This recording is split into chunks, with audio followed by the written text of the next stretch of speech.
and onion pasties halal? Okay, so Cornish pasties have particular ingredients, a special type of pasty, which has like potato, carrot, and meat and things like that. Now, if the meat in it is not halal, then it is not permitted for you to eat. Okay, if you find a halal Cornish pasty, then by all means you can eat it.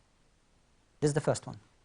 The second one, with regards to cheese pasties and cheese pies, the question then arises, the type of cheese that is put in these pies and pastries. There are those which are suitable for vegetarians or even vegans, meaning that there is no animal, in fact, if it's got cheese in it, of course it can't be for vegans, they won't touch it.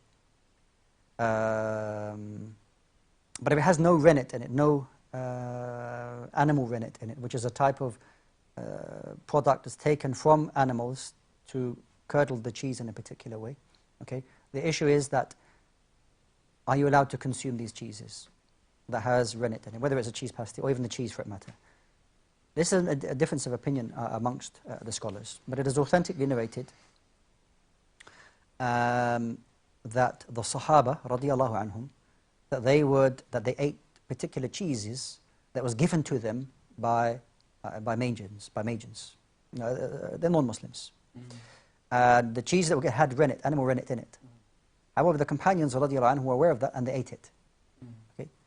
So therefore, the cheese that have animal rennet, bearing in mind that there is a valid difference of opinion on it, but based upon the actions of the Sahaba radiallahu anhum, that is permissible for you to eat that cheese, and if it happens to have a pastry or pasty that has cheese in it, and it may say not suitable for vegetarians because of the rennet, we'll say it's allowed for you.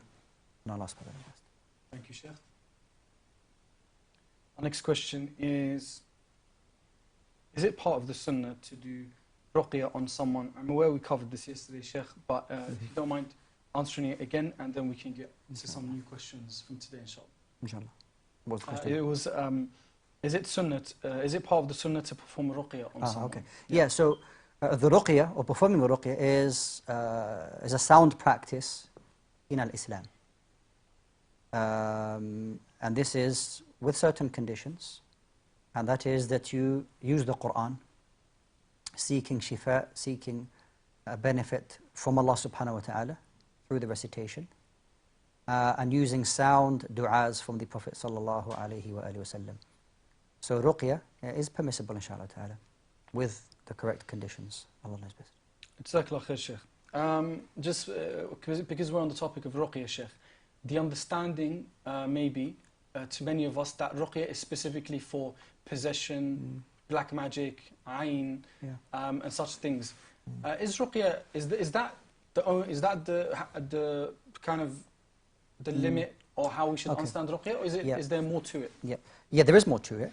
And you're right, a lot of the time people see ruqya as a form of cure, which no doubt it is, inshallah ta'ala, bi-idhnillah, by Allah's permission, reciting Qur'an, certain ahadith, du'as, it is a cure, bi-idhnillah ta'ala. But it is also a preventative means of falling ill. So, seeking refuge in Allah subhanahu wa ta'ala, making ruqya upon yourself so that you don't fall ill, this is also falls under the scope of performing ruqya. Okay? So, if a person may want to, the Prophet recommended drinking shurbatu asal, drinking water with honey, with warm water, and to have a spoon of pure honey, okay? And then to recite over the honey, for example, Surah Al-Fatiha, and then to blow in it. You may not necessarily be ill, you may not have a sickness or something like that, but you do that because of the goodness that Allah subhanahu wa ta'ala may place in that. So it's kind of a preventative means of falling ill, and that comes under the general scope of ruqya. It's not just a cure when a person falls sick, like medicine. Eating healthy is your medicine before you feel ill, before you become ill. Bi-idhnillah ta'ala. That's your, not just when you get a headache, you feel, okay, I'm just going to take some paracetamol or something like that. Mm-hmm. But rather you do things, you eat well, you nourish yourself in a good way, so that inshallah you don't succumb to illnesses. Mm. Using verses, reciting Quran can also be used for the same purpose. Wallahu ta'ala alam. Thank you, Shaykh. We're going to go now to our next caller on the line. Assalamu alaikum to our brother or sister. Welcome to Ask Eman. What's your name and where are you calling from? My name is Rishka. I'm calling from London. Assalamu Sister Rishta. Welcome to the show. Your question? Yes, please. I have two questions for Shaykh today. My first question is, before Fajr, you have to pray the 2 rakah. Is it exactly when Fajr is on, or when you can pray it 20, 15 minutes before Fajr? And Okay. my second question is, can you play the Quran and take the Quran and be reciting it whilst you're playing it on your phone? Can you recite with the Quran whilst you're praying whilst you're playing it on your phone? Yeah, whilst you are playing it on your phone. It's not when you are praying. Okay, yeah, I understand. Yeah. Okay. Thank you so much, sister. Keep watching, and inshallah we'll get to your question after our next caller. Okay. Thank you so much. So, assalamu alaikum to our next caller on the line. Welcome to the show. What's your name and where are you calling from? Alaikum wa rahmatullahi wa barakatuh. My name is Siraj and I'm calling from Huddersfield. So, I'm Brother Siraj. How are you today? I'm good, thank you. What about you? I'm well. Jazakallah khair. Thank you for asking. And your question? So in the past I prayed at this mosque and I didn't realize they're part of this group called the Bravelli group, and they have belief that I'm Shaykh, and I didn't know. So do I have to make up those prayers? And then a second question is, I've calculated them to the best of my ability, but obviously I've forgotten probably a couple. So would I be thankful for the ones I've forgotten? Okay. All right, got it. Are you speaking about, is your second question connected to your first question, right? Yeah, that's right. Understood. All right then, brother. Can you just keep watching? We'll answer your question after we finish from our calls, okay? Thank you so much, brother. We're going to go to our next caller. So, assalamu alaikum. Welcome to our show. What's your name and where are you calling from? My name is Fatima. I'm calling from London. Assalamu alaikum, young sister. And what's your question? My question is, are we allowed to celebrate birthdays as other Muslims do? And on that day, can we give charity? MashaAllah. All right then. Do you have any other questions? No. All right. So just keep watching and we're definitely going to get to your question, inshallah. Okay? Okay. Thank you so much, Sister Fatima. May Allah reward you. Okay, Shaykh. So, first question from our callers is regarding Fajr Sunnah and when to pray it. Yeah. So the Sunnah prayers, which are attached to the obligatory prayers, should be offered in the time of that prayer. So the Sunnah of Dhuhr is either 2 or 4. 4 is better. You wouldn't pray that 9 o'clock in the morning or 11 o'clock in the morning, knowing that Dhuhr comes in at 1 o'clock. So the Sunnah for Dhuhr has to be prayed in the Dhuhr time. Anything before that, you pray Salatul Duha, okay, the mid-morning prayer. And that goes with all the obligatory prayers and the Sunnah prayers that are attached to them. So, based upon that, the Sunnah, which is prayed before Salatul Fajr, has to be within and after the Adhan of Fajr has, or before the time of Fajr has entered. Before that time, it would be considered the night, and that would be night prayer. Once that time of Salatul Fajr begins, you look at your calendar, what time does Fajr actually come in? Then after that, before you pray your fard, then you offer 2 Sunnah, and then you offer the obligatory prayer. Wallahu a'lam. Thank you, Shaykh. Our next question is about playing the Quran on the phone. Yeah. So, it is quite common that readily available that you have an application that you can download, and that the reciter, you can download a particular reciter to go through and listen to the Quran at the same time. Is there a problem you reciting the Quran with that reciter while going through the Quran? Absolutely no problem, inshallah ta'ala. Okay, there's no problem in you. A person may say, oh, you're reading over him. No, you're not reading over that reciter, you're reading together. And that there's no problem, inshallah ta'ala. Thank you, Shaykh. Our next question is, how do we approach praying in places where we might find different communities? Yeah. And then how do we make up for invalid prayers where it might be relevant? Yeah, so the issue of, you have to understand here that calling out groups, individuals, is not something we can deal with here on this particular channel. We're not allowed, we shouldn't be doing that, okay? The point is that if you're offering your salah, we ask Allah subhanahu wa ta'ala to accept your salawat. We're not saying that your prayers are invalid in any way, shape or form. Unless the person prayed behind somebody who is, maybe not a Muslim, something like that. This is a clear issue. But other than that, people under the scope of Al-Islam, then we hope Allah Azza wa Jalla accept all of our prayers. Wallahu ta'ala alam. Thank you, Shaykh. And just in general, because the brother did ask about making up, prayers where if we haven't been practicing for a number of years, if we've maybe potentially been doing something the wrong way for a number of years, how do we go about making up prayers? Do we just ask for forgiveness, or do we have to calculate them and pray them? Okay, so there's two distinct issues you mentioned there. One of them is doing a mistake for over a continuous period of time, and the other one is not praying at all. Now, as for missing salah, not praying at all, there are different views on that. And Allah knows best. They're all valid approaches by the different ulama. But I follow the view that those prayers can't be made up. But what is upon you now to repent to Allah subhanahu wa ta'ala, to increase in as many good deeds as you can, in whatever form that is, whether it's doing extra salah, extra fasting, extra charity, doing extra things for those who have rights over you, like your parents, your wife, your children. But those prayers have gone now, and you repent sincerely to Allah subhanahu wa ta'ala. As for the mistakes, then this really needs maybe a more deeper discussion as to the nature of the mistake. It could be the case that it is not something that affected the validity of the prayer, and there's not an issue, but it may be a fundamental part of the prayer where you're excused from knowing that. This is something maybe you can discuss. We can discuss in greater detail if you have the chance to do so, inshallah. Thank you, Shaykh. Our next question is, are birthdays okay to celebrate? And if so, can we give charity when celebrating our birthday?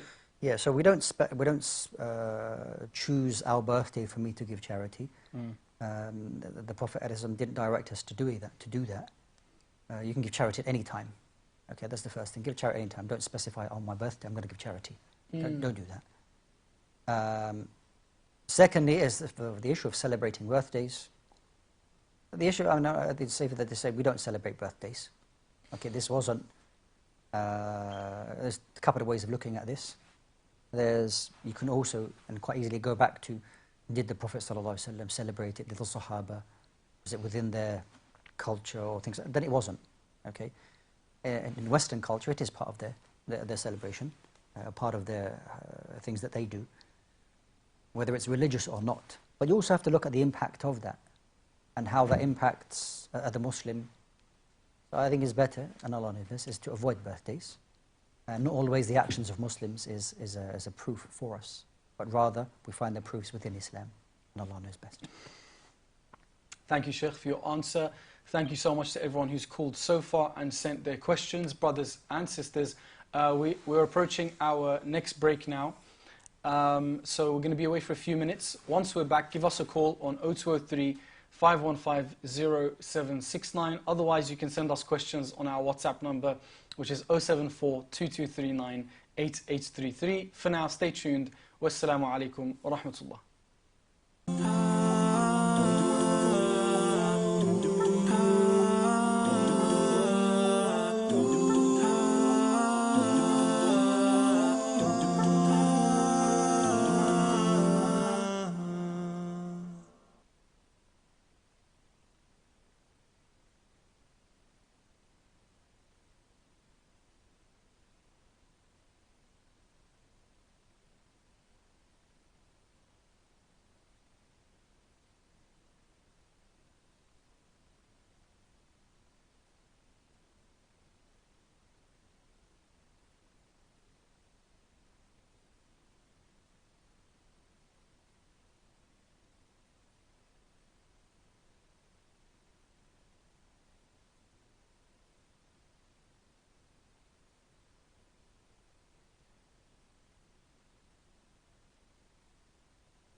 Assalamu alaikum to everyone at home and welcome back to tonight's Ask Eman show. We have another 30 minutes here with you brothers and sisters live to take your questions and get them answered for you by our Shaykh today. So if you have any questions, give us a call on our usual number, which you'll find coming and going at the bottom left side of your screen, and that's 0203 515 0769. If you want to send your questions to our WhatsApp number or use WhatsApp to call us from outside of the UK or in the UK, call us on 074 2239 8833. This number is on your screen right now as well, inshallah. Assalamu alaikum, Shaykh. Welcome back after the break. Wa alaikum salam wa rahmatullah. So we're going to continue with our questions from our brothers and sisters watching at home. And our next question is from WhatsApp. The question is, can Shaykh shed some more light on Fajr time, especially in summer, with regard to the different calculations? Right. From approximately the 18th of May to the 26th of July, you have a situation here in the UK where you have perpetual twilight. What does that actually mean? That means that you have a consistent kind of element of amount of light in the sky. So the Isha maybe, when does Isha come in? When does Fajr come in? It's not clear. Simplest answer on this, so not to confuse people, okay, is that the main masjid that you have in your area, the Jami', the main masjid or masajid, what they have agreed upon, you should follow, inshallah ta'ala, okay? Because it's a discussion which can become a little bit confusing, what's it all based upon, and the responsibility not to confuse people further when they are already not sure what to do. So my simple answer is quite simply to say, for you to follow the timetable of the main masajid in your area, and that's all that's upon you, inshallah ta'ala, for you to follow with regards to your prayers. May Allah subhanahu wa ta'ala accept from us all. Ameen. Thank you, Shaykh. Our next question is, Assalamu alaikum. Can we eat meat or chicken that has been stunned or slaughtered by machines? Right. Fatawa has been given, before I say that, the ideal way, most preferred way, is that there is no stunning and that there is no mechanical slaughter. Two different things. Now, there are those, alhamdulillah, who do away with no stunning, no mechanical slaughtering. And that's no doubt the safest way and the best thing to do. As for stunning, then the animal, as long as that animal does not die, and then the animal is then slaughtered physically, then you can eat that meat, inshallah ta'ala. It's halal for you. You might say it's khilaf al-awla, that it is against that what is preferred, but it is still halal. It's still halal. As for mechanical, meaning that you have a conveyor belt, okay, of chickens, it's not necessarily found in larger animals. Because larger animals, you need a more hands-on approach in slaughtering sheep and cows. But chickens, for example, it's much easier to have a mechanical. But the thing is, the organizations, they've done away with that mechanical, and it's done by hand. So it doesn't really concern us too much. As for the hukum or the ruling of the mechanic, if it's done in another country, then of course I advise you to ask the ulama, the scholars of that country, to give you a ruling concerning the mechanical slaughtering of the animals. But it's not something we face here in the UK, alhamdulillah. For the vast majority of the meat that we do, that we receive, Allah knows best. Thank you, Shaykh. We're going to go now to our next caller of the show. Assalamu alaikum to our brother or sister. Welcome to today's Ask Eman show. What's your name and where are you calling from? Hello. Assalamu alaikum. Can you hear me? Wa alaikum assalam. MashaAllah. What's your name and where are you calling from? My name's Eman Channel. I'm calling from Arrow. MashaAllah. And how old are you? I'm 11 years old. Welcome to the show. It's very nice to have you on. What's your question? Jazakallah. Wayak. My question is, in Islam, are we allowed to have pets? All right. Any specific type of pet you're asking about or just pets in general? Like dogs and cats? All right then. All right. Okay, do you have any other questions? No. All right, so keep watching the show and inshallah we're going to get to your question after our calls, okay? Jazakallah khair. Jazakallah khair wa iyak. Thank you so much, my young brother. We're going to move on to our next caller now. Assalamu alaikum to our brother or sister. Welcome to today's Ask Eman show. What's your name and where are you calling from? Sorry, what did you say? What's your name and where are you calling from? I'm Aisha and I'm calling from London. Welcome to the show, sister. And your question? My question is, I was listening to a talk earlier on online, and it was about concealing one's sins, and that the talker said that if you expose your sin, you will not be forgiven for it. What about the person who comes to me and has an awful burden and has made tawbah but still needs to get it off her chest and is crying and wants comfort? Would her sin then not be forgiven? And as for those who used to boast about their sins, if one day they regret having done all that, and they also do sincere tawbah and rectify their conduct, would they be forgiven? Got it. Thank you so much, sister, for your call. You can stay tuned and we'll get to your question after the rest of our calls, inshallah. Thank you so much. We're going to move on to our next caller now. Thank you so much, brothers and sisters, for all your calls. So, assalamu alaikum to our next caller. Welcome to the show. What's your name and where are you calling from? Wa alaikum assalam. My name's Farzana. I'm calling from Manchester. Assalamu alaikum, Sister Farzana. Welcome to the show. I hope you're well. What's your question? My question is regarding a picture of a person. If it's in the room, are we allowed to pray in that room? It will be accepted. And the other question is regarding the picture is that do the angels of mercy, do they enter the house? You know, if you have a picture in the house regarding the picture. And the other question was about Isha prayer. Are we allowed to delay that prayer or do we have to say it on time? All right. Yeah, Thank you so much, sister, for your questions. We'll get to them, inshallah, right after we finish with our calls. Thank you so much for your call. We're going to go to our next caller now. Assalamu alaikum to our brother or sister on the line. Welcome to today's Ask Eman show. What's your name and where are you calling from? Wa alaikum assalam wa rahmatullah. My name is Sulaiman. I'm calling from Stockton-on-Tees. Welcome to the show, my brother. How are you today? Alhamdulillah. Yourself? I'm well, jazakallah khair. And your question? The question I have for Shaykh is, I worked and I have a team which I'm responsible for.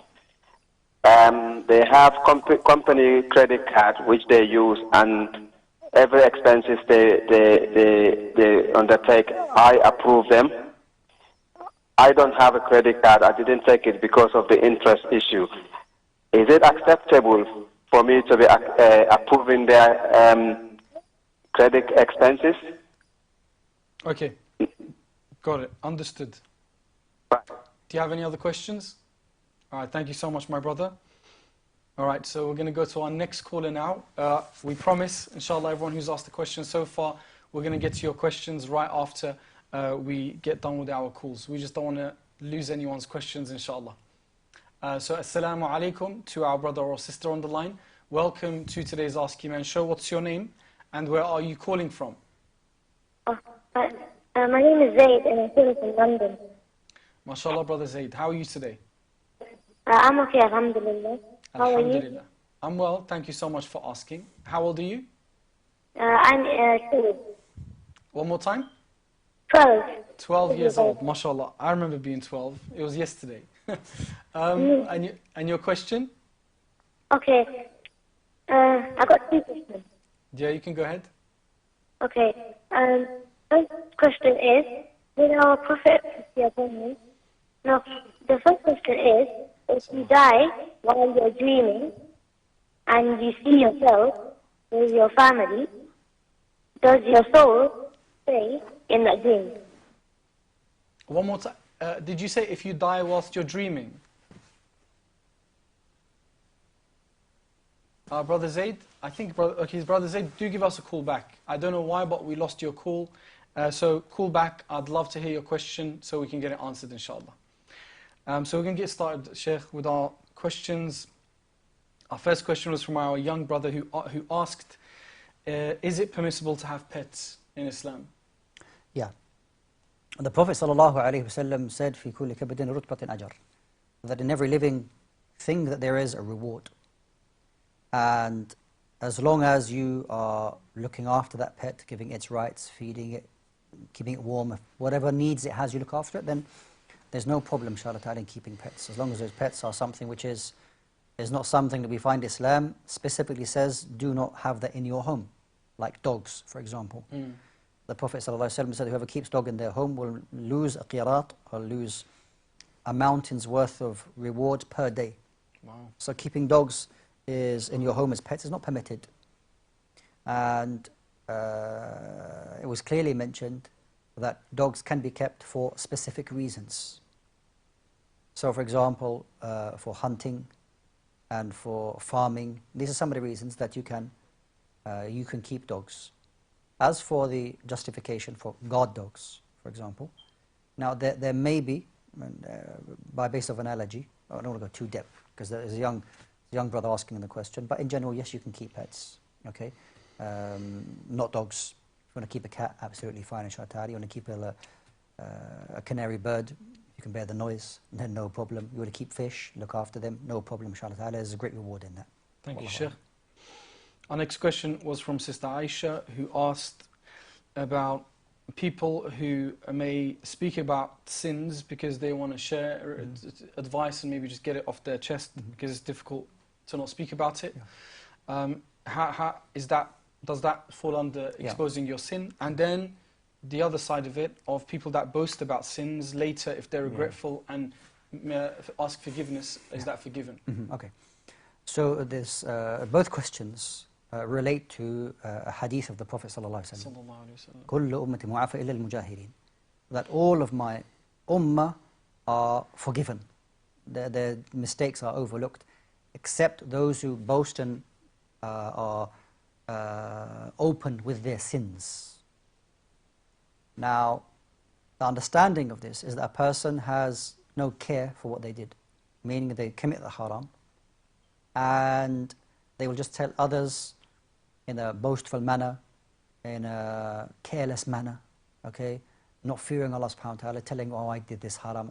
These individuals, unless they repent to Allah subhanahu wa ta'ala, then those sins will not be forgiven, as is mentioned in the hadith. Now, if there's an individual who needs nasiha, they go to somebody who they believe they can sincerely advise them, and they say, if there's no need for you to mention the sin, then don't mention it. But if there's the particular type of nasiha, the person may say, well, I've committed a major sin, I need advice. I just need general advice. So that person says, fear Allah subhanahu wa ta'ala, and that's enough for you, then okay, that's enough. But you may need help. You're saying there's a particular type of sin, and you maybe be as brief as you can about it in its explanation, so that maybe the nasiha given to you is more detailed. This isn't you boasting. This is you seeking a sincere advice. So you wouldn't come under that hadith, firstly. Secondly, a person who previously was boasting and careless about them talking about the sins that they did, and then later repents, then if that person is sincere in their repentance, then Allah subhanahu wa ta'ala يغفر الذنوب جميعا. Then Allah subhanahu wa ta'ala will forgive all sins. Okay? It's the person who's continuous on it and doesn't care. This is the dangerous situation that the person is in. Wallahu a'lam. Thank you, Shaykh. Our next question was from Sister Farzana, who asked about pictures in the room. Do they invalidate prayer? And are you able to delay an Isha prayer, or do you need to pray on time? Yeah.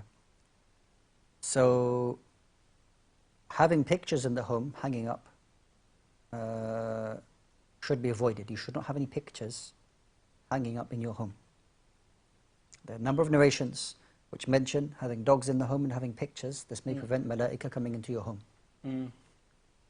Now, this is the first issue. Then there's the borderline, that the person says, well, I want to put pictures up, but I want to cover the face. One is that you should avoid that. Avoid putting pictures up in your home. Okay? That is the safest way. Do not hang up or put pictures up hanging around your home. If you happen to pray in a room that had a picture, the salah is valid. The salah itself is valid, but it is highly disliked for you to pray in a room with pictures in it. So if, as Muslims, we have pictures hanging up, this is my grandfather, this is my mother, this is my brother, my son, you should remove those pictures. If you have them in an album, you put the album away, open them up when you want to see them, or you have it on your phone, you put them away when you're finished with it. You should not have them hanging up. Thank you, Shaykh. As for Salat al-Isha, Yeah. then you have until half of the night. Half the night doesn't mean 12 a.m., but you work out the time between Maghrib and Fajr. Let's say, for example, it's 8 hours rather. Then you have 4 hours from after Salat al-Maghrib to offer Salat al-Isha. So yes, you can delay a little bit, and this is something that the Prophet ﷺ, he said to his companions that if it wasn't a difficulty for my ummah, that I would delay Salat al-Isha somewhat. But that doesn't mean delaying it to the early hours of the morning, just before Salat al-Fajr. But to delay it somewhat. But if you want to pray earlier, as soon as the time comes in, that's also permitted for you to do, inshallah. Thank you, Shaykh. And our next question was from the brother who explained he manages a team of people. They all have credit cards for their expenses at work, and he's the approver of anything they spend. Yeah.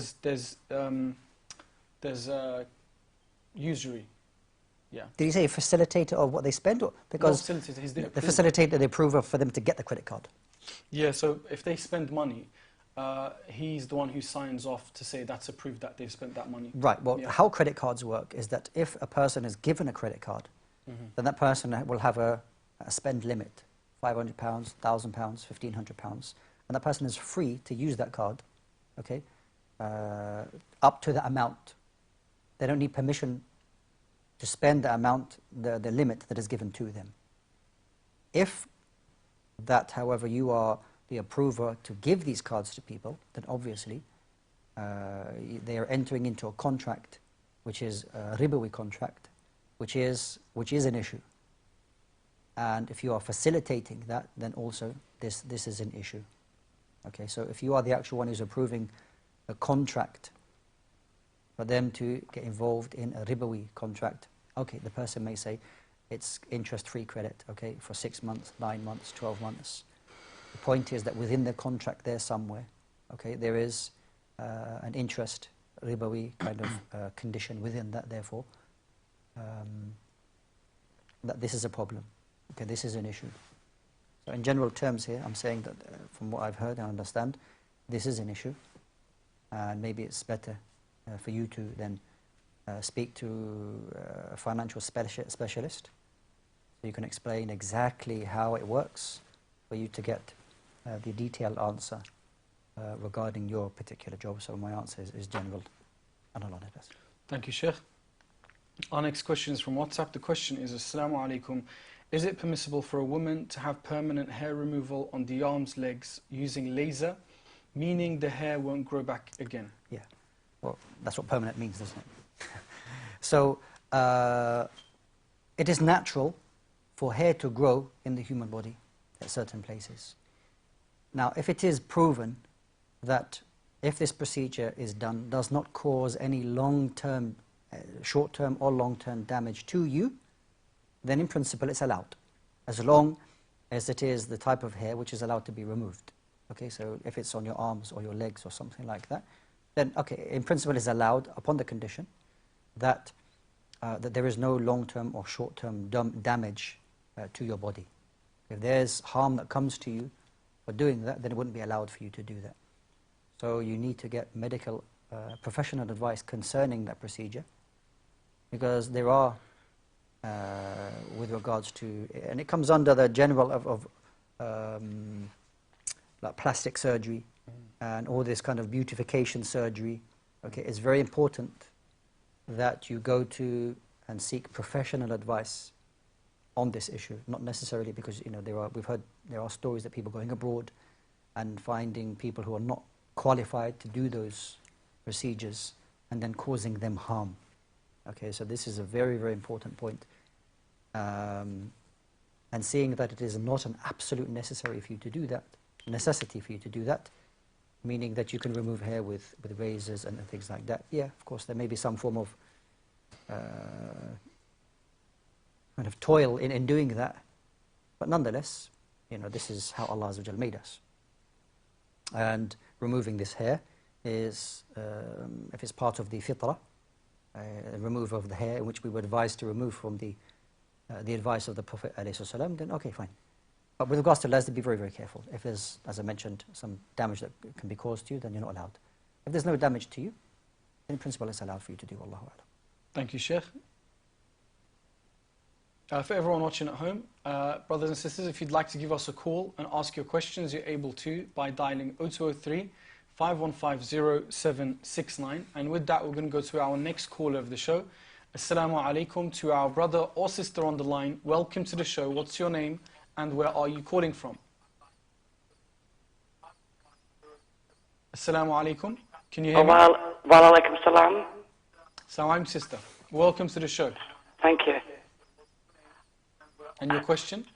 Is it permissible? My husband passed away 10 weeks ago. Is it permissible for me to play the Quran through my telephone at his graveside, as I do not have, he's got no family here now in Scotland. They're in Pakistan. Okay, sister. First of all, sorry for your loss. Thank May Allah you. make it easy for you and your family and give you the strength, inshallah, and the patience. You can stay on the line whilst our Shaykh answers your question, inshallah. Okay, so firstly, may Allah subhanahu wa ta'ala have mercy upon your late husband. We ask Allah Jalla wa Ala to make it easy for him in his grave, give him light, nur, and spaciousness in his grave. Ameen. And that Allah subhanahu wa ta'ala forgives all of his sins. Ameen. Ameen. Now, it is important for us to remind ourselves that anything of goodness, the Prophet ﷺ told us to do that. Nothing was missed out. And especially the rights and honoring the living as well as the dead, those who passed, the Prophet, peace be upon him, gave us advice concerning that.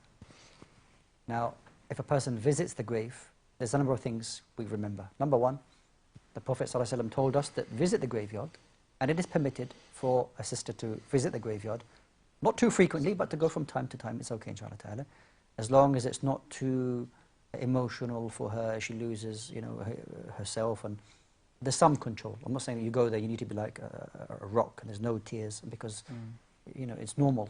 A human being will suffer the loss of a beloved one, that they feel sad, and it's natural. But going to the graveyard, number one, is a reminder that this will be the destination for all of us.